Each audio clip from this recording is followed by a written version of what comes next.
자, 앞에서 살펴본 것처럼 우리가 가지고 있는 권력의 유형별로 부하들에게 미치는 효과는 다르게 나타납니다. 개인 영향력과 개인 권력과 마찬가지 직책 영향력, 직책 권력과 비교했을 때 개인 권력이 더 효과를 나타낸다라고 해서 무조건 개인 권력만을 사용해야 되는 것은 아닙니다. 그죠? 얘기했던 것처럼 직책 권력과 개인 권력을 적절하게 어떻게 활용하느냐에 따라서 그 효과는 달라질 겁니다. 그래서 우리가 인플루언스 택티스, 영향력 책략이라는 개념을 통해서 부하들을 어떻게 하면 그들의 태도와 의견, 행동을 변화시킬 수 있는가에 대해서 알아볼 수 있도록 하겠습니다. 이처럼 영향력 책략이라고 하는 것은 부하들의 태도, 의견, 행동을 변화시킬 수 있는 리더가 사용하는 실제적인 행동이나 방법, 책략, 택티스, 전술이라고 할 수 있는데 보시는 것처럼 합리적 설득, 영감적 호소로부터 압력 책략까지 9가지 유형을 학자들이 연구해서 제시하고 있습니다. 이 부분에 대해서 하나씩 그 개념을 살펴볼 수 있도록 하겠습니다. 자, 영향력 책략으로서 첫 번째는 합리적 설득이라는 게 있습니다. 타인에게 영향력을 미치기 위해서 논리적인 주장이나 실제적인 증거를 사용해서 설득을 시키는 과정이 되겠습니다. 예를 들어서 여러분들이 야전에 소대장으로 갔는데 겨울에 눈이 와서 제설 작업을 해야 될 필요성이 있습니다. 특히나 토요일이나 일요일에 눈이 왔을 때는 부하들도 마찬가지 자기 개인 시간을 이렇게 사역에 동원되는 것을 싫어할 겁니다. 여러분들도 마찬가지거든요. 어떻게 부하들에게 이야기를 해서 영향력을 발휘할 것인가, 합리적인 설득을 해야 되겠다. 눈이 오면 도로가 차단됩니다. 도로가 얼게 되고 그렇게 되면 보급이 차단돼서 더 이상 보급품이나 내일부터 먹을 수 있는 어떤 식량이 추진이 되지 않기 때문에 어떻게 보면 제설 작업을 하지 않으면 먹고 살 수가 없다라는 부분을 부하들에게 논리적으로 주장해서 부하들이 제설 작업에 나갈 수 있도록 설득을 해야 되겠습니다. 그죠? 이러한 합리적인 설득은 여러분들 가장 일반적으로 많이 대화 간에 아니면 우리가 동료 간에도 상대방을 설득시킬 때 많이 사용하는 영향력 책략이다라고 볼 수 있을 것 같습니다. 두 번째 책략은 영감적 호소라는 부분이 있습니다. 영감에 호소한다라는 것은 상대방, 대상 인물의 감정이나 열정을 유발할 수 있도록 하는 제한 방법인데 상대방이 가지고 있는 가치관이나 이상 이런 것에 호소하고 가치와 신념에 대한 어떤 통찰력과 설득이 요구되는 상황에서 수행되는 어떤 책략인데 이러한 영감적 호소라는 것은 일반적으로 위험한 임무 수행 시에 그죠? 충성심이나 애국심 이런 것에 호소해서 임무를 완수할 수 있도록 하는 것이 영감적 호소다라고 볼 수 있을 것 같습니다. 이번에 코로나19 사태로 인해서 간호사관학교 졸업생도들은 임관하자마자 자신의 임지가 아닌 대구 통합병원으로 해서 대구 경북 지역에 다 투입이 되었습니다. 그죠?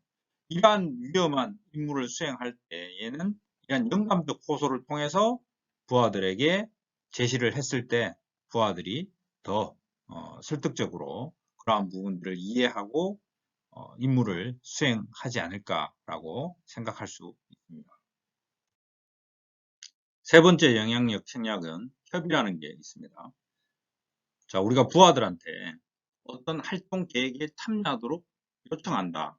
이런 것을 협의라고 볼 수 있겠는데 일반적으로 참여적 리더십을 발휘한다라고 하면 무엇인가 부하들이 자기가 자율성을 가지고 적극적으로 참여했을 때 더 동기 유발이 되는 경향이 높습니다.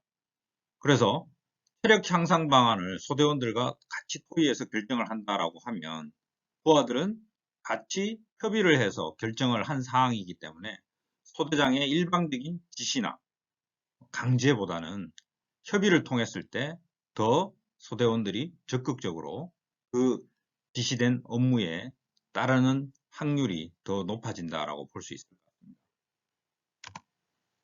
자, 네 번째 책략은 비위 맞추기라는 겁니다.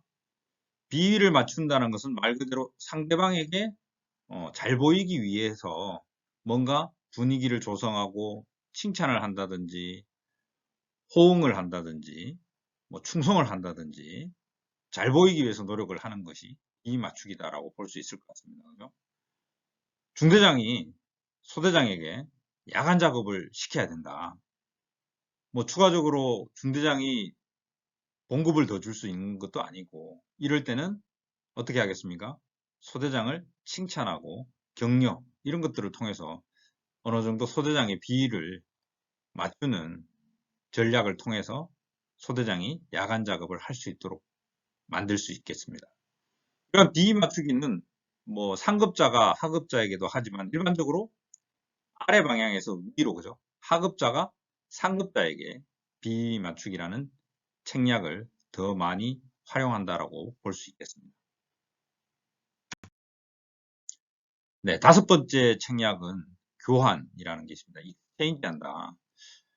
교환이라는 것은 내가 요 정도의 어떤 것을 주면 상대방한테 어떤 것들을 받는다라는 게 교환의 의미입니다. 그죠?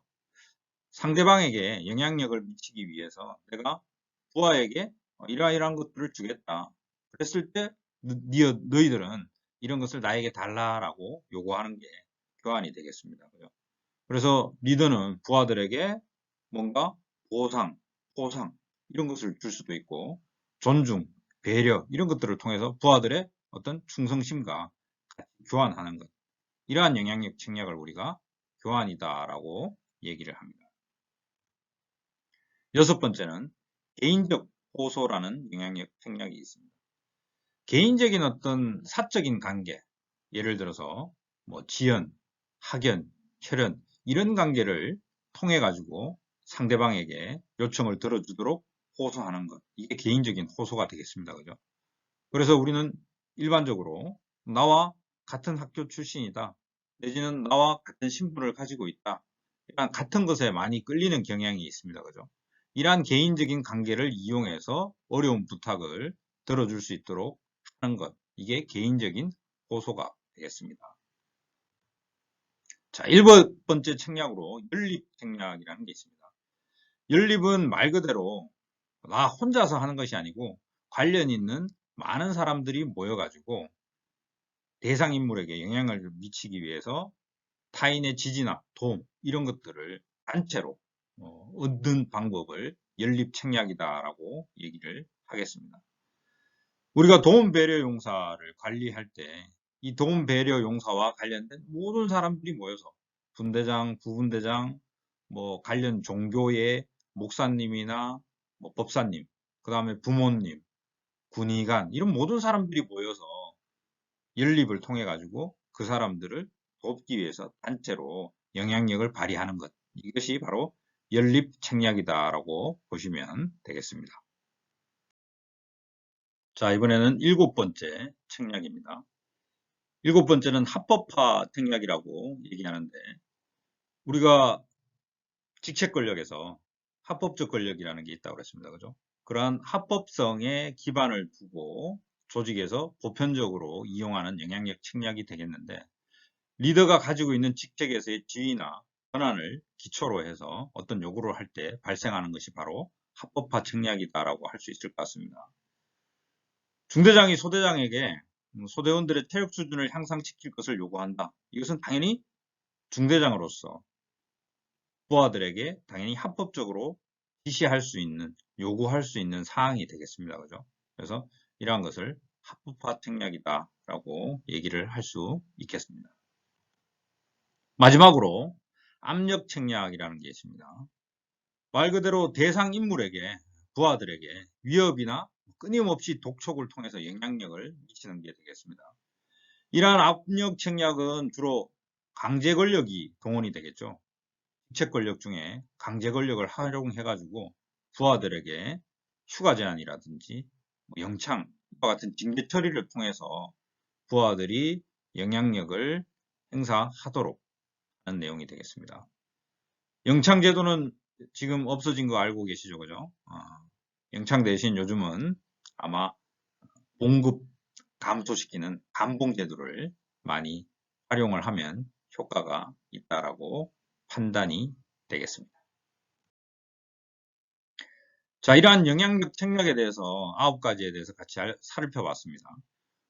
대상 인물, 부하들의 태도나 의견, 행동을 변화시키기 위해서 리더가 실제적으로 활용하는 어떤 방법들이 되겠는데, 이러한 영향력 책략을 어떻게 사용하느냐, 효과적으로 사용할 것이냐, 일상생활 속에서도 많이 여러분들이 이러한 것들을 활용을 할 겁니다. 그죠?